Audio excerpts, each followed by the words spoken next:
अतनंतर गौतम स्वामी राजा श्रेणिक से कहते हैं कि हे राजन, इस संसार में 4 महावंश प्रसिद्ध है और इन महावंशों के अनेक अवान्तर भेद कहे गए हैं। ये सभी भेद अनेक प्रकार के रहस्यों से युक्त हैं। उन 4 महावंशों में पहला इक्ष्वाकु वंश है, जो अत्यंत उत्कृष्ट तथा लोक का आभूषण स्वरूप है। दूसरा ऋषि वंश अथवा चंद्र वंश है, जो चंद्रमा की किरणों के समान निर्मल है। तीसरा विद्याधरों का वंश है, जो अत्यंत मनोहर है। और चौथा हरिवंश है, जो संसार में प्रसिद्ध कहा गया है। इक्ष्वाकु वंश में भगवान ऋषभदेव उत्पन्न हुए, उनके भरत हुए और उनके अर्क कीर्ति महाप्रतापी पुत्र हुए। अर्क नाम सूर्य का है, इसलिए इनका वंश सूर्य वंश कहलाने लगा। अर्क कीर्ति के शीतयसा नामक पुत्र हुआ, उनके बलांक, बलांक के सुबल, सुबल के महाबल, महाबल के अतिबल, अतिबल के अमृत, अमृत के सुभद्र, सुभद्र के सागर, सागर के भद्र, भद्र के रवितेज, रवितेज के शशि, शशि के प्रभुत तेज, प्रभुत तेज के तेजस्वी, तेजस्वी के प्रतापी, तपन, तपन के अतिवीर्य, अतिवीर्य के सुवीर्य, सुवीर्य के उदित पराक्रम, उदित पराक्रम के महेंद्र विक्रम, महेंद्र विक्रम के सूर्य, सूर्य के इंद्रधुम्न, इंद्रधुम्न के महेंद्रजीत, महेंद्रजीत के प्रभु, प्रभु के विभु, विभु के अविध्वंस, अविध्वंस के विभति, विभति के वृषभध्वज, वृषभध्वज के गरुड़ांक और गरुड़ांक के मृगांक पुत्र हुए। इस प्रकार इस वंश में अन्य अनेक राजा हुए। ये सभी संसार से भयभीत थे, अतः पुत्र के लिए राज्य सौंपकर शरीर से भी निष्प्रिय हो निर्ग्रंथ व्रत को प्राप्त हुए। हे राजन, मैंने क्रम से तुझे सूर्य वंश का निरूपण किया है। अब सोमवंश अथवा चंद्रवंश की उत्पत्ति कही जाती है। भगवान ऋषभदेव की दूसरी रानी से बाहुबली नामक पुत्र हुआ था। उसके सोमयश नाम का सुंदर पुत्र उत्पन्न हुआ था। सोम नाम चंद्रमा का है, सो उसी सोमयश से सोमवंश अथवा चंद्रवंश की परंपरा चली। सोमयश के महाबल, महाबल के सुबल और सुबल के भुजबली, इस प्रकार इन्हें आदि लेकर अनेक राजा इस वंश में क्रम से उत्पन्न हुए हैं। ये सभी राजा निर्मल चेष्टाओं के धारक थे तथा मुनि पद को धारण कर ही परम पद मोक्ष को प्राप्त हुए। कितने ही अल्प कर्म अवशिष्ट रह जाने के कारण तप का फल भोगते हुए स्वर्ग में देव हुए तथा वहां से आकर शीघ्र ही मोक्ष प्राप्त करेंगे। हे राजन, यह मैंने तुझे सोमवंश कहा। अब आगे संक्षेप से विद्याधरों के वंश का वर्णन करता हूँ। विद्याधरों का राजा जो नमी था, उसके रत्नमाली नाम का पुत्र हुआ। रत्नमाली के रत्न वज्र, रत्न वज्र के रत्न रथ, रत्न रथ के रत्न चित्र, रत्न चित्र के चंद्र रथ, चंद्र रथ के वज्रजंग, वज्रजंग के वज्रसेन, वज्रसेन के वज्रद्रंष्ट, वज्रद्रंष्ट के वज्रध्वज, वज्रध्वज के वज्रायुध, वज्रायुध के वज्र, वज्र के सुवज्र, सुवज्र के वज्रभृत, वज्रभृत के वब्राब, वब्राब के वज्रबाहु, वज्रबाहु के वज्रसंज्ञ, वज्रसंज्ञ के वज्रास्य, वज्रास्य के वज्रपाणि, वज्रपाणि के वज्रधातु, वज्रधातु के वज्रवान, वज्रवान के विद्युन्मुख, विद्युन्मुख के सुवक्त्र, सुवक्त्र के विद्युद्रष्ट, विद्युद्रष्ट के विद्युतवान, विद्युतवान के विद्युत दाब, विद्युत दाब के विद्युत वेग और विद्युत वेग के विद्युत नामक पुत्र हुए। ये ही नहीं, इन्हें आदि लेकर अनेक सूरवीर विद्याधरों के राजा हुए। ये सभी दीर्घ काल तक राज्य कर अपनी अपनी चेष्टाओं के अनुसार स्थानों को प्राप्त हुए। इनमें से कितने ही राजाओं ने पुत्रों के लिए राज्य सौंप कर जिन्हें दीक्षा धारण की और राग द्वेष छोड़कर सिद्ध पद प्राप्त किया। कितने ही राजा समस्त कर्म बंधन को नष्ट नहीं कर सके, इसलिए संकल्प मात्र से उपस्थित होने वाले देवों के सुख का उपभोग करने लगे। कितने ही लोग स्नेह के कारण गुरुतर कर्म रूपी पास से बंधे रहे और जाल में बंधे हिरणों के समान उसी कर्म रूपी पास में बंधे हुए मृत्यु को प्राप्त हुए। अतनंतर इसी विद्याधरों के वंश में एक विद्युद्रढ़ नाम का राजा हुआ, जो दोनों श्रेणियों का स्वामी था। विद्या बल में अत्यंत उद्यत और विपुल पराक्रम का धारी था। इसी एक समय वह विमान में बैठकर विदेह क्षेत्र गया था। वहां उसने आकाश से ही निर्ग्रंथ मुद्रा के धारी संजयंत मुनि को देखा। उस समय वे ध्यान में आरूढ़ थे और उनका शरीर पर्वत के समान निश्चल था। विद्युद्रढ़ विद्याधर ने उन मुनिराज को लाकर पंचगिरी नामक पर्वत पर रख दिया और इनका वध करो, इस प्रकार विद्याधरों को प्रेरित किया। राजा की प्रेरणा पाकर विद्याधरों ने उन्हें पत्थर तथा अन्य साधनों से मारना शुरू किया, परंतु वे तो समचित्त के धारी थे, अतः उन्हें थोड़ा भी संक्लेश उत्पन्न नहीं हुआ। तदनंतर दुसह उपसर्ग को सहन करते हुए उन संजयंत मुनिराज को समस्त पदार्थों को प्रकाशित करने वाला केवल ज्ञान उत्पन्न हो गया। उसी समय मुनिराज का पूर्व भव का भाई धर्णेन्द्र आया। उसने विद्युत रण की सब विद्याएं हर ली, जिससे वह विद्या रहित होकर अत्यंत शांत भाव को प्राप्त हुआ। विद्याओं के अभाव में बहुत दुखी होकर उसने हाथ जोड़कर नम्र भाव से धर्णेन्द्र से पूछा कि अब हमें किस तरह विद्याएं सिद्ध हो सकती है या नहीं।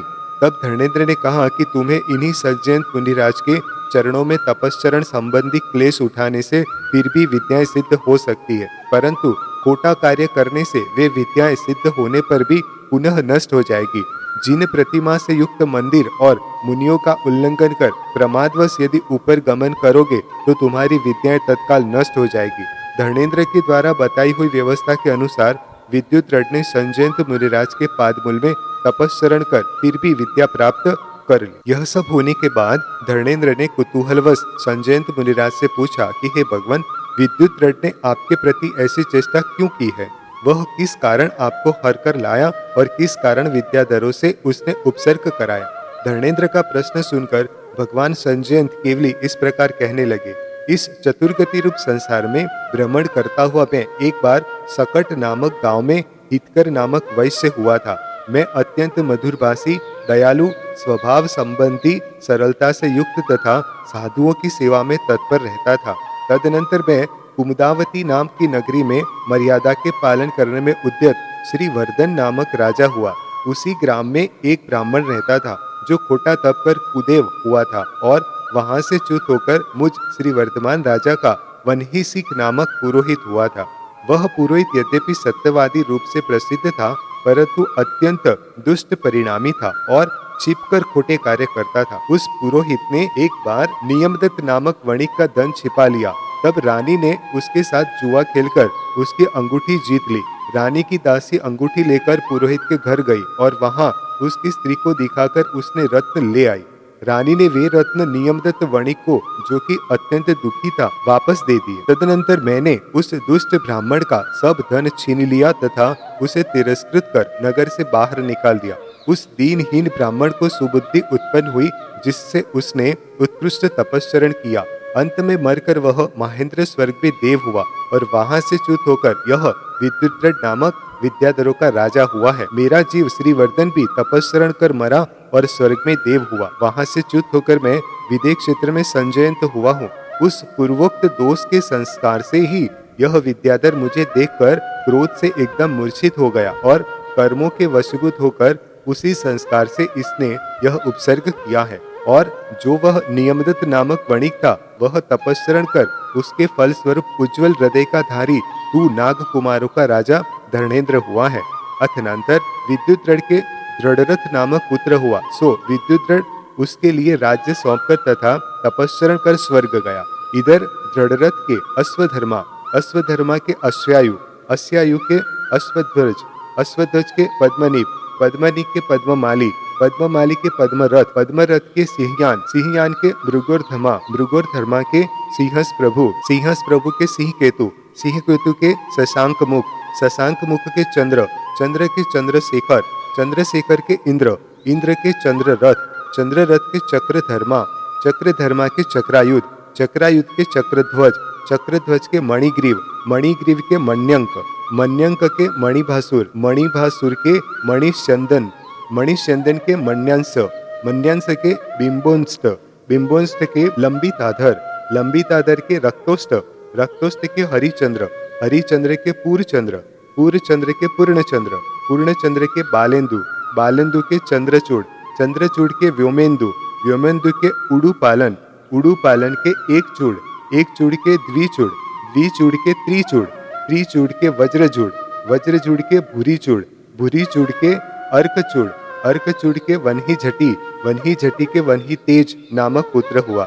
इसी प्रकार और भी बहुत से पुत्र हुए, जो काल क्रम से मृत्यु को प्राप्त होते गए। इनमें से कितने ही विद्याधर राजा लक्ष्मी का पालन कर तथा अंत में पुत्रों को राज्य सौंपकर कर्मों का क्षय करते हुए सिद्ध भूमि को प्राप्त हुए।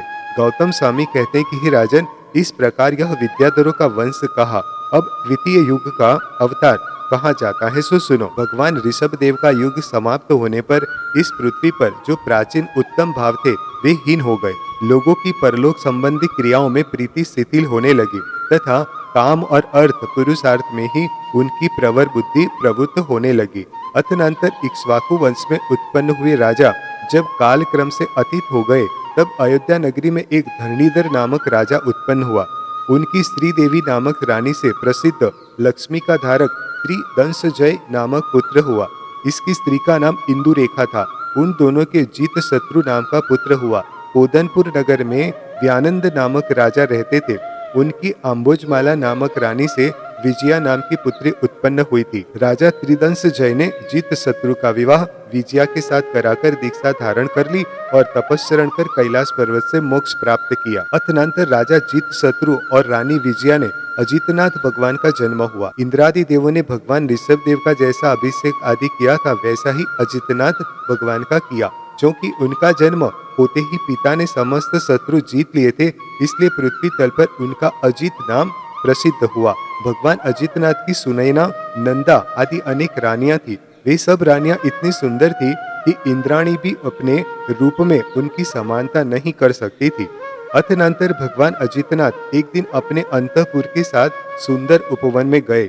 वहां उन्होंने प्रातः काल के समय फूला हुआ कमलों का एक विशाल वन देखा। उसी वन को उन्होंने जब सूर्य अस्त होने को हुआ तब संकुचित होता देखा।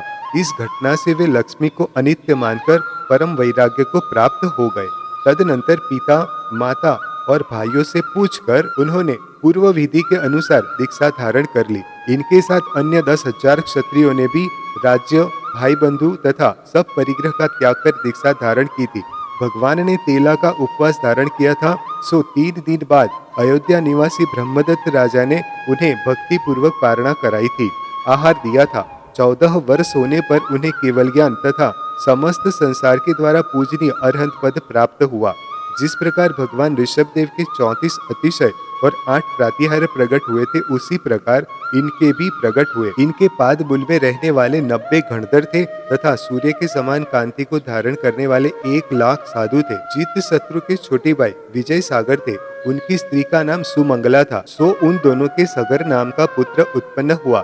यह सगर शुभ आकार का धारक दूसरा चक्रवर्ती हुआ और पृथ्वी तल पर 9 निधियों के कारण परम प्रसिद्धि को प्राप्त हुआ था। हे श्रेणिक, इसके समय जो वृतांत हुआ उसे तू सुन। भरत क्षेत्र के विजयार्थ की दक्षिण श्रेणी में एक चक्रवाल नाम का नगर है। उसमें पूर्णधन नाम का विद्याधरों का राजा राज्य करता था।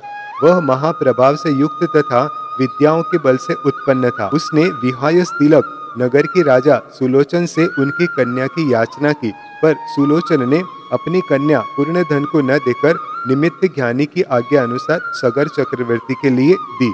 इधर राजा सुलोचन और पूर्णधन के बीच जब तक भयंकर युद्ध होता है, तब तक सुलोचन का पुत्र सहस्त्रनयन अपनी बहन को लेकर अन्यत्र चला गया। पूर्णधन ने सुलोचन को मारकर नगर में प्रवेश किया, परंतु जब कन्या नहीं देखी तो अपने नगर को वापस लौट आया। तदनंतर पिता का वध सुनकर सहस्त्रनयन पूर्ण मेघ पर बहुत ही कुपित हुआ, परंतु निर्बल होने से कुछ कर नहीं सका। वह अष्टापद आदि हिंसक जंतुओं से भरे वन में रहता था और सदा पूर्ण मेघ के चित्र देखता रहता था। तदनंतर एक मायामयी अश्व सगर चक्रवर्ती को हर ले गया, सो वह उसी वन में आया जिसमें कि सहस्त्रनयन रहता था। सौभाग्य से सहस्त्रनयन की बहन उत्पलमती ने चक्रवर्ती को देखकर भाई से यह समाचार कहा।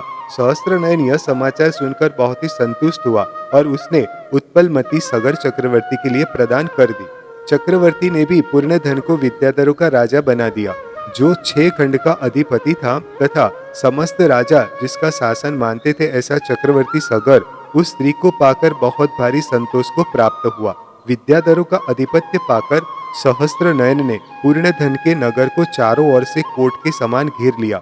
तदनंतर दोनों के बीच मनुष्य का संहार करने वाला बहुत भारी युद्ध हुआ, जिसमें सहस्त्रनयन ने पूर्णमेघ को मार डाला। तदनंतर पूर्णधन के पुत्र मेघवाहन को शत्रुओं ने चक्रवाल नगर से निर्वासित कर दिया। सो यह आकाश रूपी आंगन में भ्रमण करने लगा। उसे देखकर बहुत से कुपित विद्याधरों ने उसका पीछा किया। सो वह अत्यंत दुखी होकर 3 लोक के जीवों को सुख उत्पन्न करने वाले भगवान अजितनाथ की शरण में पहुंचा। वहां इंद्र ने उससे भय का कारण पूछा। तब मेघवाहन ने कहा कि हमारे पिता पूर्णधन और सहस्त्रनयन के पिता सुलोचन में अनेक जीवों का विनाश करने वाला वैर भाव चला आ रहा था। सो उसी संस्कार के दोष से अत्यंत क्रूर चित्त के धारक सहस्त्रनयन ने सगर चक्रवर्ती का बल पाकर मेरे बंधुजनों का क्षय किया है। इस शत्रु ने मुझे भी बहुत भारी त्रास पहुंचाया है। सो मैं महल से हंसों के साथ उड़कर शीघ्र ही यहाँ आया हूँ। तदनंतर जो राजा मेघवाहन का पीछा कर रहे थे, उन्होंने सहस्त्रनयन से कहा कि वह इस समय भगवान अजितनाथ के समीप है, अतः हम उसे पकड़ नहीं सकते। यह सुनकर सहस्त्रनयन रोषवश स्वयं ही चला और मन ही मन सोचने लगा कि देखें मुझसे अधिक बलवान दूसरा कौन है जो इसकी रक्षा कर सके।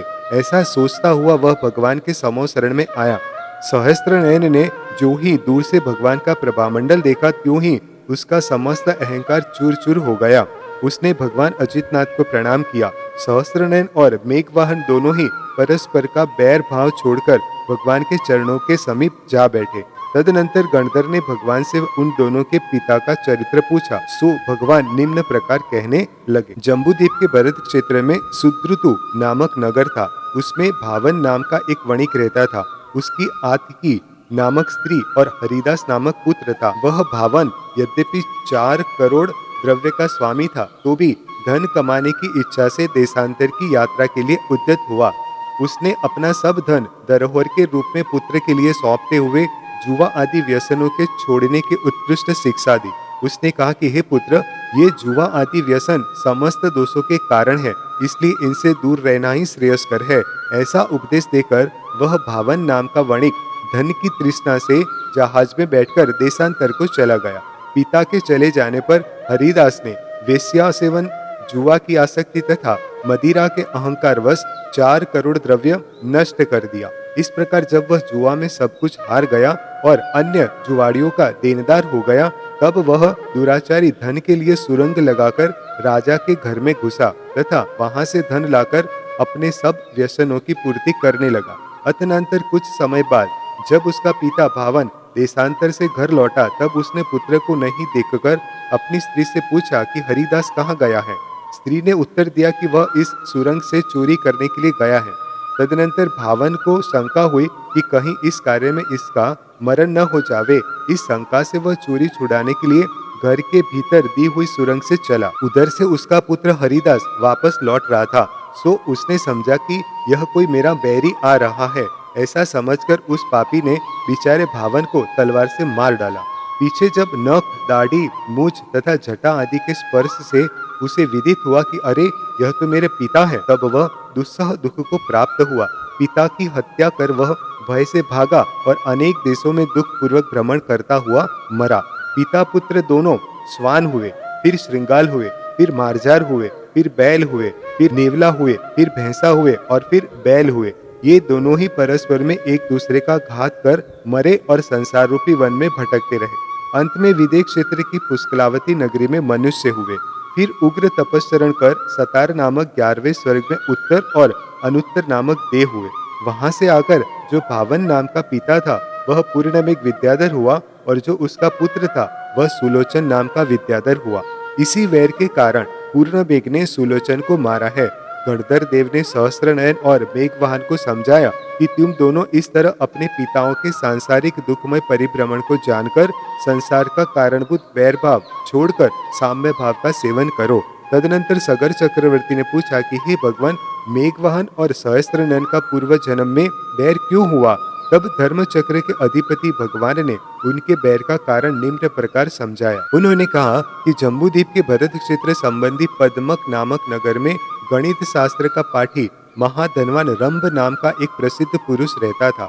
उसके 2 शिष्य थे, एक चंद्र और दूसरा आवली। ये दोनों ही परस्पर मैत्री भाव से सहित थे। अत्यंत प्रसिद्ध, धनवान और गुणों से युक्त थे। नीति शास्त्र में निपुण रंभ ने यह विचार कर कि यदि ये दोनों परस्पर में मिले रहेंगे तो हमारा पद भंग कर देंगे, दोनों में फूट डाल दी। एक दिन चंद्र गाय खरीदना चाहता था, सो गोपाल के साथ सलाह कर मूल्य लेने के लिए वह सहज ही अपने घर आया था कि भाग्यवश आवली उसी गाय को खरीदकर अपने गांव की ओर आ रहा था। बीच में चंद्र ने क्रोधवश उसे मार डाला। आवली मरकर म्लेच्छ हुआ और चंद्र मरकर बैल हुआ। सो म्लेच्छ ने पूर्व बैर के कारण उसे मारकर खा लिया। म्लेच्छ तिर्यंज तथा नरक योनि में भ्रमण कर चूहा हुआ और चंद्र का जीव बैल मरकर बिलाव हुआ, सो बिलाव ने चूहे को मारकर भक्षण किया। पाप कर्म के कारण दोनों ही मरकर नरक में उत्पन्न हुए, सो ठीक ही है, क्योंकि प्राणी संसार रूपी सागर में बहुत भारी दुख पाते ही हैं। नरक से निकलकर दोनों ही बनारस में संभ्रम देव की दासी के कूट और कार्पटिक नाम के पुत्र हुए। ये दोनों ही भाई दास थे, दास वृत्ति का काम करते थे, सो संभ्रम देव ने उन्हें जिन मंदिर में नियुक्त कर दिया। अंत में मरकर दोनों ही पुण्य के प्रभाव से रूपानंद और स्वरूप नामक व्यंतर देव हुए। रूपानंद चंद्र का जीव था और स्वरूप आवली का जीव था, सो रूपानंद चय कर रजोवली नगरी में कुलंदर नाम का कुल पुत्रक हुआ और स्वरूप पुरोहित का पुत्र पुष्पभूति हुआ। यद्यपि कुलंदर और पुष्पभूति दोनों ही मित्र थे, तथापि एक फलवाहक के निमित्त से उन दोनों में शत्रुता हो गई। फलस्वरूप कुलंदर पुष्पभूति को मारने के लिए प्रवृत्त हुआ। मार्ग में उसे एक वृक्ष के नीचे विराजमान मुनिराज मिले, सो उनसे धर्म श्रवण कर वह शांत हो गया। राजा ने उसकी परीक्षा ली और पुण्य के प्रभाव से उसे मंडलेश्वर बना दिया। पुष्पभूति ने देखा कि धर्म के प्रभाव से ही कुलंदर वैभव को प्राप्त हुआ है, इसलिए वह भी जैनी हो गया और मरकर तीसरे स्वर्ग में देव हुआ। कुलंदर भी उसी तीसरे स्वर्ग में देव हुआ। दोनों ही च्युत होकर घातकीखंड द्वीप के पश्चिम विदेह क्षेत्र में अरिंजय पिता और जयवती माता के पुत्र हुए। एक का नाम क्रूरामर, दूसरे का नाम धनश्रुति था। ये दोनों भाई अत्यंत शूरवीर एवं सहस्त्र शीर्ष राजा के विश्वास पात्र प्रसिद्ध सेवक हुए। किसी एक दिन राजा सहस्त्र शीर्ष इन दोनों सेवकों के साथ हाथी पकड़ने के लिए वन में गया। वहां उसने जन्म से ही विरोध रखने वाले सिंह, मृग आदि जीवों का परस्पर प्रेम करते हुए देखा। ये हिंसक प्राणी शांत क्यों हैं? इस प्रकार आश्चर्य को प्राप्त हुए राजा सहस्त्र शीर्ष ने जो ही महावन में प्रवेश किया, त्यों ही उसकी दृष्टि महामुनि केवली भगवान के ऊपर पड़ी। तदनंतर राजा सहस्त्र शीर्ष ने दोनों सेवकों के साथ केवली भगवान के पास दीक्षा धारण कर ली।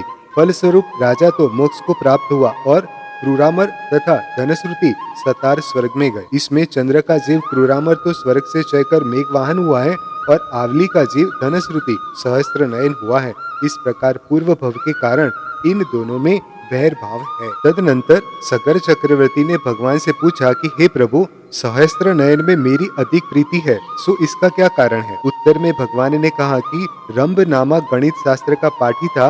वह मुनियों को आहारदान देने के कारण देव कुल में आर्य हुआ, फिर सौधर्म स्वर्ग गया। वहां से च्युत होकर चंद्रपुर नगर में राजा हरि और धरा नाम की रानी के व्रत कीर्तन नाम का प्यारा पुत्र हुआ। वह मुनिपद धारण कर स्वर्ग गया। वहां से च्युत होकर पश्चिम विदेह क्षेत्र के रत्न संचय नगर में राजा महाघोष और चंद्राणी नाम की रानी के पयोबल नाम का पुत्र हुआ। वह मुनि होकर प्राणत नामक 14वें स्वर्ग में देव हुआ। वहां से च्युत होकर भरत क्षेत्र के पृथ्वीपुर नगर में राजा यशोधर और जया नाम की रानी के जय कीर्तन नाम का पुत्र हुआ। वह पिता के निकट जिन दीक्षा ले विजय विमान में उत्पन्न हुआ और वहां से चयकर तू सगर चक्रवर्ती हुआ है। जब तू रंभ था तब आवली के साथ तेरा बहुत स्नेह था। अब आवली ही सहस्त्र नयन हुआ है, इसलिए पूर्व संस्कार के कारण अब भी तेरा उसके साथ गाढ़ स्नेह है। इस प्रकार जिनेंद्र भगवान के मुख से अपने तथा पिता के भवांतर जानकर मेघवाहन और सहस्त्राक्ष दोनों को धर्म में बहुत भारी रुचि उत्पन्न हुई।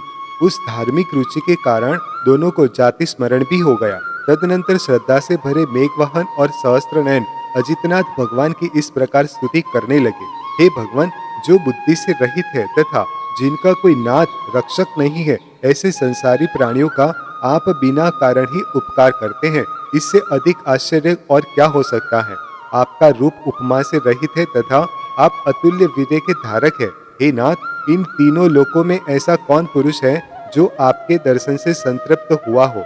हे भगवान, यद्यपि आप प्राप्त करने योग्य समस्त पदार्थ प्राप्त कर चुके हैं, कृतकृत्य हैं, सर्वदर्शी हैं, सुख स्वरूप है, अचिंत्य है और जानने योग्य समस्त पदार्थों का जान चुके हैं, तथापि जगत का हित करने के लिए उद्यत है। हे जिनराज, संसार रूपी अंधकूप में पड़े हुए जीवों को आप श्रेष्ठ धर्मोपदेश रूपी हस्तावलंबन प्रदान करते हैं।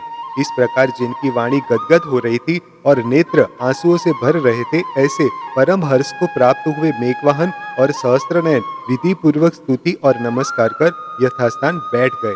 सिंहवीर्य आदि मुनि इंद्र आदि देव और सगर आदि राजा परम आश्चर्य को प्राप्त हुए।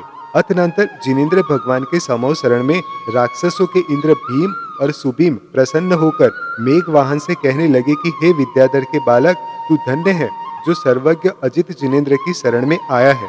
हम दोनों तुझ पर संतुष्ट हुए हैं, अतः जिससे तेरी सर्व प्रकार से स्वस्थता हो सकेगी वह बात हम तुझसे इस समय कहते हैं, सो तू ध्यान से सुन। तू हम दोनों की रक्षा का पात्र है। बहुत भारी मगरमच्छों से भरे हुए इस लवण समुद्र में अत्यंत दुर्गम्य तथा अतिशय सुंदर हजारों महाद्वीप है। उन महाद्वीपों में कहीं गंधर्व, कहीं किन्नरों के समूह, कहीं यक्षों के झुंड और कहीं किम पुरुष देव क्रीड़ा करते हैं। उन द्वीपों के बीच एक ऐसा द्वीप है जो राक्षसों की शुभ क्रीड़ा का स्थान होने से राक्षस द्वीप कहलाता है और 700 योजन लंबा तथा उतना ही चौड़ा है। उस राक्षस द्वीप के मध्य में मेरु पर्वत के समान त्रिकुटाचल नाम का विशाल पर्वत है। वह पर्वत अत्यंत दुह प्रवेश है और उत्तम गृह रूपी ग्रहों से सबको शरण देने वाला है। उसकी शिखर सुमेरु पर्वत की चूलिका के समान महामनोहर है।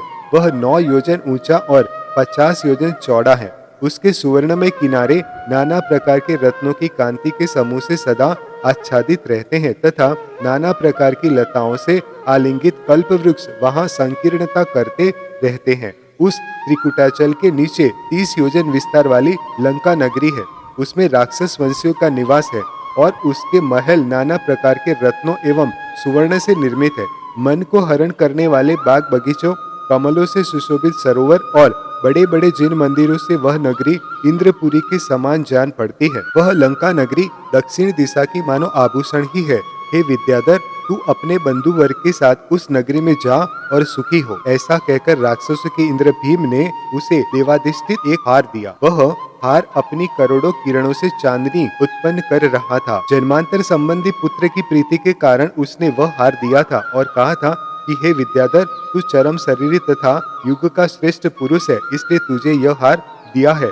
उस हार के सिवाय उसने पृथ्वी के भीतर छिपा हुआ एक ऐसा प्राकृतिक नगर भी दिया जो 6 योजन गहरा तथा 131 योजन और 1.5 कला प्रमाण चौड़ा था। उस नगर में शत्रुओं का शरीर द्वारा प्रवेश करना तो दूर रहा, मन से भी प्रवेश करना अशक्य था। उसमें बड़े बड़े महल थे, अलंकारोदय उसका नाम था और शोभा से वह स्वर्ग के समान जान पड़ता था। यदि तुझ पर कदाचित पर चक्र का आक्रमण हो तो इस नगर में खड्ग का आश्रय ले सुख से रहना। यह तेरी वंश परंपरा के लिए रहस्य सुरक्षित स्थान है। इस प्रकार राक्षसों के इंद्र भीम और सुभीम ने पूर्ण धन के पुत्र मेघवाहन से कहा, जिसे सुनकर वह परम हर्ष को प्राप्त हुआ। वह अजितनाथ भगवान को नमस्कार कर उठा। राक्षसों के इंद्र भीम ने उसे राक्षसी विद्या दी। उसे लेकर इच्छानुसार चलने वाले कामक नामक विमान पर आरूढ़ हो वह लंकापुरी की ओर चला। राक्षसों के इंद्र ने इसे वरदान स्वरूप लंका नगरी दी है। यह जानकर मेघवाहन ने समस्त भाई बांधव इस प्रकार हर्ष को प्राप्त हुए, जिस प्रकार की प्रातः काल के समय कमलों के समूह विकास भाव को प्राप्त होते हैं। विमल, अमल, कांत आदि अनेक विद्याधर परम प्रसन्न वैभव के साथ शीघ्र ही उसके समीप आए और अनेक प्रकार के मीठे मीठे शब्दों से उसका अभिनंदन करने लगे। संतोष से भरे भाई बंधुओं से वेष्टित होकर मेघवाहन ने लंका की ओर प्रस्थान किया।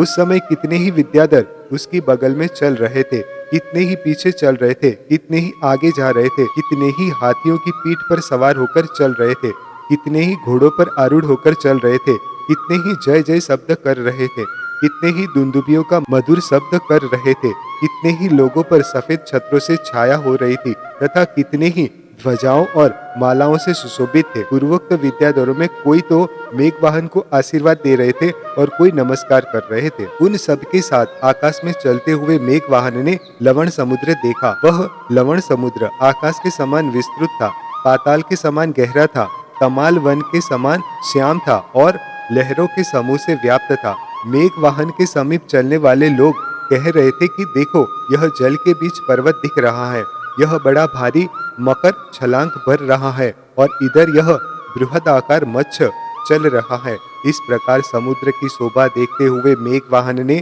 त्रिकुटाचल के शिखर के नीचे स्थित लंकापुरी में प्रवेश किया। वह लंका बहुत भारी प्राकार और गोपुरों से सुशोभित थी। अपनी लाल कांति के द्वारा संध्या के समान आकाश को लिप्त कर रही थी। कुंद के समान सफेद ऊंची पताकाओं से सुशोभित कोट और तोरणों से युक्त जिन मंदिरों से मंडित थी। लंका नगरी में प्रविष्ट हो सर्वप्रथम उसने जिन मंदिर में जाकर जिनेंद्र देव की वंदना की और तदनंतर मंगल उपकरणों से युक्त अपने योग्य महल में निवास किया। रत्नों की शोभा से जिनके नेत्र और नेत्रों के पंक्तियां आकर्षित हो रही थी, ऐसे अन्य भाई बंधु भी यथा योग्य महलों में ठहर गए। अतनंतर किन्नरगित नामा नगर में राजा रतिमयुक और अनुमति नामक रानी के सुप्रभा नामक कन्या थी। वह कन्या नेत्र और मन को चुराने वाली थी, काम की वसतिका थी, लक्ष्मी रूपी कुमुदिनी को विकसित करने के लिए चांदनी के समान थी, लावंड रूपी जल की वापिका थी, आभूषणों की आभूषण थी और समस्त इंद्रियों को हर्ष उत्पन्न करने वाली थी। राजा मेघवाहन ने बड़े वैभव से उसके साथ विवाह किया। तदनंतर समस्त विद्याधर लोग जिसकी आज्ञा को सिर पर धारण करते थे, ऐसा मेघवाहन लंकापुरी में चीर काल तक इस प्रकार रहता रहा जिस प्रकार की इंद्र स्वर्ग में रहता है। कुछ समय बाद पुत्र जन्म की इच्छा करने वाले राजा मेघवाहन ने पुत्र उत्पन्न हुआ। वह पुत्र कुल परंपरा के अनुसार महारक्ष इस नाम को प्रसिद्ध हुआ। किसी एक दिन राजा मेघवाहन वंदना के लिए अजितनाथ भगवान के समोसरण में गया। वहां वंदना कर बड़ी विनय से अपने योग्य स्थान पर बैठ गया। वहां जब चलती हुई अन्य कथा पूर्ण हो चुकी, तब सगर चक्रवर्ती ने हाथ मस्तक से लगाकर नमस्कार कर अजितनाथ जिनेंद्र से पूछा कि हे भगवान, इस अवसर्पणी काल में आगे चलकर आपके समान धर्म चक्र के स्वामी अन्य कितने तीर्थंकर होंगे और तीनों जगत के जीवों को सुख देने वाले कितने तीर्थंकर पहले हो चुके हैं। यथार्थ आप जैसे मनुष्य की उत्पत्ति तीनों लोकों में आश्चर्य उत्पन्न करने वाली है। 14 रत्न और सुदर्शन चक्र से चिन्हित लक्ष्मी के धारक चक्रवर्ती कितने होंगे? इस तरह बलभद्र, नारायण और प्रति नारायण भी कितने होंगे? इस प्रकार सगर चक्रवर्ती के पूछने पर भगवान अजितनाथ निम्नांकित वचन बोले। उसके वे वचन देव दुंदुपे के गंभीर शब्द का तिरस्कार कर रहे थे तथा कानों के लिए परम आनंद उत्पन्न करने वाले थे। भगवान की भाषा अर्धमागधी भाषा थी और बोलते समय उनके ओठों को चंचल नहीं कर रही थी। यह बड़े आश्चर्य की बात थी। उन्होंने कहा कि हे सगर, प्रत्येक उत्सर्पणी और अवसर्पणी में धर्म तीर्थ की प्रवृत्ति करने वाले 24-24 तीर्थंकर होते हैं। जिस समय यह समस्त संसार मोह रूपी गाढ़ अंधकार से व्याप्त था, धर्म की चेतना से शून्य था, समस्त पाखंडों का घर और राजा से रहित था, उस समय राजा नाभि के पुत्र ऋषभदेव नामक प्रथम तीर्थंकर हुए थे। हे राजन, सर्वप्रथम उन्हीं के द्वारा इस कृत युग की स्थापना हुई थी। उन्होंने क्रियाओं में भेद होने से क्षत्रिय, वैश्य और शूद्र इन 3 वर्णों की कल्पना की थी। उनके समय में मेघों के जल से धान्यों की उत्पत्ति हुई थी। उन्हीं के समय उनके समान तेज के धारक भरत पुत्र ने यज्ञोपवीत को धारण करने वाले ब्राह्मणों की भी रचना की थी। सागार और अनगार के भेद से 2 प्रकार के आश्रम भी उन्हीं के समय उत्पन्न हुए थे। समस्त विज्ञान और कलाओं के उपदेश भी उन्हीं भगवान ऋषभदेव के द्वारा दिए गए थे। दीक्षा लेकर भगवान ऋषभदेव ने अपना कार्य किया और जन्म संबंधी दुखाग्नि से पीड़ित अन्य भव्य जीवों को शांति रूप जल के द्वारा सुख प्राप्त कराया। 3 लोकों के जीव मिलकर इकट्ठे हो जावे तो भी आत्म तेज से सुशोभित भगवान ऋषभदेव के अनुपम गुणों का अंत प्राप्त करने के लिए समर्थ नहीं हो सकते। शरीर त्याग करने के लिए जब भगवान ऋषभदेव कैलाश पर्वत पर आरूढ़ हुए थे, तब आश्चर्य से भरे हुए और असुरों ने उन्हें सुवर्णमय शिखर के समान देखा था। उनकी शरण में जाकर महाव्रत धारण करने वाले कितने ही भरत आदि मुनि निर्वाण धाम को प्राप्त हुए हैं। कितने ही पुण्य उपार्जन कर स्वर्ग सुख को प्राप्त है और स्वभाव से ही सरलता को धारण करने वाले कितने ही लोग उत्कृष्ट मनुष्य पद को प्राप्त हुए हैं। यद्यपि उनका मत अत्यंत उज्जवल था तो भी मिथ्या दर्शन रूपी राग से युक्त मनुष्य उसे उस तरह नहीं देख सके थे जिस तरह की उल्लू सूर्य को नहीं देख सकते हैं। ऐसे मिथ्या दृष्टि लोग कुधर्म की श्रद्धा कर नीचे देवों में उत्पन्न होते हैं, फिर तिर्यंचों में दुष्ट चेष्टाएं कर नरकों में भ्रमण करते हैं। तदनंतर बहुत काल व्यतीत हो जाने पर जब समुद्र के समान गंभीर ऋषभदेव का युग तीर्थ विच्छिन्न हो गया और धार्मिक उत्सव नष्ट हो गया, तब सर्वार्थ सिद्धि से चयकर फिर से कृत युग की व्यवस्था करने के लिए जगत का हित करने वाला मैं दूसरा अजितनाथ तीर्थंकर उत्पन्न हुआ हूँ। जब आचार के विघात और मिथ्या दृष्टि के वैभव से समीचीन धर्म ग्लानि को प्राप्त हो जाता है, प्रभावहीन होने लगता है, तब तीर्थंकर उत्पन्न होकर उसका उद्योत करते हैं। संसार के प्राणी उत्कृष्ट बंधु स्वरूप समीचीन धर्म को पुनः प्राप्त कर मोक्ष मार्ग को प्राप्त होते हैं और मोक्ष स्थान की और गमन करने लगते हैं, अर्थात विच्छिन्न मोक्ष मार्ग फिर से चालू हो जाता है। तदनंतर जब मैं मोक्ष चला जाऊंगा तब क्रम से तीनों लोकों का उद्योग करने वाले 22 तीर्थंकर और उत्पन्न होंगे। वे सभी तीर्थंकर मेरे ही समान कांति, विद्या आदि से विभूषित होंगे। मेरे ही समान 3 लोक के जीवों से पूजा को प्राप्त होंगे और मेरे ही समान ज्ञान दर्शन के धारक होंगे। उन तीर्थंकरों में 3 तीर्थंकर शांति, कुंथु, अरनाथ चक्रवर्ती की लक्ष्मी का उपभोग कर अनंत सुख का कारण ज्ञान का साम्राज्य प्राप्त करेंगे। अब मैं उन सभी महापुरुषों के नाम कहता हूँ। उनके ये नाम तीनों जगत में मंगल स्वरूप है तथा हे राजन सगर, तेरे मन की शुद्धता करने वाले हैं। पुरुषों में श्रेष्ठ ऋषभनाथ प्रथम तीर्थंकर थे, जो हो चुके हैं। मैं अजितनाथ वर्तमान तीर्थंकर हूँ और बाकी 22 तीर्थंकर भविष्य तीर्थंकर है। मुक्ति के कारण संभवनाथ, भव्य जीवों को आनंदित करने वाले अभिनंदननाथ, सुमतिनाथ, पद्मप्रभ, सुपार्शनाथ, चंद्रप्रभ, अष्ट कर्मों को नष्ट करने वाले पुष्पदंत, शील के सागर स्वरूप शीतलनाथ, उत्तम चेष्टाओं के द्वारा कल्याण करने वाले श्रेयोनाथ, सत्पुरुषों के द्वारा पूजित वासुपूज्य विमलनाथ, अनंतनाथ, धर्मनाथ, शांतिनाथ, कुंथुनाथ, अरहनाथ, मल्लीनाथ, सुव्रतनाथ, नमीनाथ, नेमिनाथ, पार्शनाथ और जिन मार्ग के धुरंधर वीरनाथ। ये इस अवसर्पिणी युग के 24 तीर्थंकर है। ये सभी देवादिदेव और जीवों का कल्याण करने वाले होंगे। इन सभी का जन्मावतरण रत्नों की वर्षा से अभिनंदित होगा तथा देवलोक क्षीर सागर के जल से सुमेरु पर्वत पर सबका जन्माभिषेक करेंगे। इन सभी का तेज, रूप, सुख और बल उपमा से रहित होगा और सभी इस संसार में जन्म रूपी शत्रु का विध्वंस करने वाले होंगे, अर्थात मोक्षगामी होंगे। जब भगवान महावीर रूपी सूर्य अस्त हो जाएगा तब इस संसार में बहुत से पाखंडी रूपी जुगनू तेज को प्राप्त करेंगे। वे पाखंड पुरुष इस चतुर्गति रूप संसार कूप में स्वयं गिरेंगे तथा मोह से अंधे अन्य प्राणियों को भी गिराएंगे। तुम्हारे समान चक्रांकित लक्ष्मी का अधिपति एक चक्रवर्ती तो हो चुका है। अत्यंत शक्तिशाली द्वितीय चक्रवर्ती तुम हो और तुम 2 के सिवाय 10 चक्रवर्ती और होंगे। चक्रवर्तियों में प्रथम चक्रवर्ती भरत हो चुके हैं। द्वितीय चक्रवर्ती सगर तुम विद्यमान ही हो और तुम दोनों के सिवाय चक्र चिन्हित भोगों के स्वामी निम्नांकित 10 चक्रवर्ती राजा और भी होंगे। सनत कुमार, मघवा, शांति, कुंथु, अर, सुभूम, महापद्म, हरिसेन, जयसेन और ब्रह्मदत्त। 9 प्रतिनारायण के साथ 9 नारायण होंगे और धर्म में जिनका चित्त लग रहा है ऐसे बलभद्र भी 9 होंगे। हे राजन, जिस प्रकार हमने अवसर्पणी काल में होने वाले तीर्थंकर, चक्रवर्ती आदि का वर्णन किया है, उसी प्रकार के तीर्थंकर आदि उत्सर्पणी काल में भी भरत तथा ऐरावत क्षेत्र में होंगे। इस प्रकार कर्मों के वश होने वाला जीवों का संसार भ्रमण, महापुरुषों की उत्पत्ति, काल चक्र का परिवर्तन और 8 कर्मों से रहित जीवों का होने वाला अनुपम सुख, इन सब का विचार कर बुद्धिमान मेघवाहन ने अपने मन में निम्न विचार किया।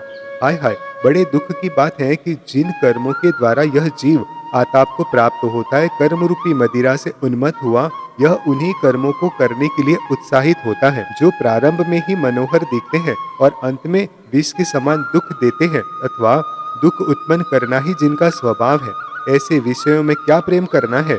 यह जीव धन, स्त्रियों तथा भाई बंधुओं का चीर काल तक संग करता है, तो भी संसार में इसे अकेले ही भ्रमण करना पड़ता है। जिस प्रकार कुत्ता के पिल्ले को जब तक रोटी का टुकड़ा देते रहते हैं तभी तक वह प्रेम करता हुआ पीछे लगा रहता है, इसी प्रकार इस संसार के सभी प्राणियों को जब तक कुछ मिलता रहता है तभी तक ये प्रेमी बनकर अपने पीछे लगे रहते हैं। इतना भारी काल बीत गया, पर इसमें कौन मनुष्य ऐसा है जो भाई बंधुओं, स्त्रियों, मित्रों तथा अन्य इष्ट जनों के साथ परलोक को गया हो। ये 5 इंद्रियों के भोग सांप के शरीर के समान भयंकर एवं नरक में गिराने वाले हैं। ऐसा कौन सचेतन विचारक पुरुष है जो कि इन विषयों में आसक्ति करता हो। ओहो, सबसे बड़ा आश्चर्य तो इस बात का है कि जो मनुष्य लक्ष्मी का सद्भावना से आश्रय लेता है, वह लक्ष्मी उन्हें ही धोखा देती है, ठगती है। इससे बढ़कर दृश्यता और क्या होगी। जिस प्रकार स्वप्न में होने वाला इष्ट जनों का समागम अस्थायी है, उसी प्रकार बंधुजनों का समागम भी अस्थायी है तथा बंधुजनों के समागम से जो सुख होता है वह इंद्रधनुष के समान क्षण मात्र के लिए ही होता है। शरीर पानी के बबूले के समान सार से रहित है तथा यह जीवन बिजली की चमक के समान चंचल है। इसलिए संसार निवास के कारणभूत इस समस्त परिकर को छोड़कर मैं तो कभी धोखा नहीं देने वाले एक धर्म स्वरूप सहायक को ही ग्रहण करता हूँ। तदनंतर ऐसा विचार कर वैराग्य रूपी कवच को धारण करने वाले बुद्धिमान मेघवाहन विद्याधर ने महाराक्षस नामक पुत्र के लिए राज्यभार सौंपकर अजितनाथ भगवान के समीप दीक्षा धारण कर ली। राजा मेघवाहन के साथ अन्य 110 विद्याधर भी वैराग्य प्राप्त कर घर रूपी बंदी गृह से बाहर निकले।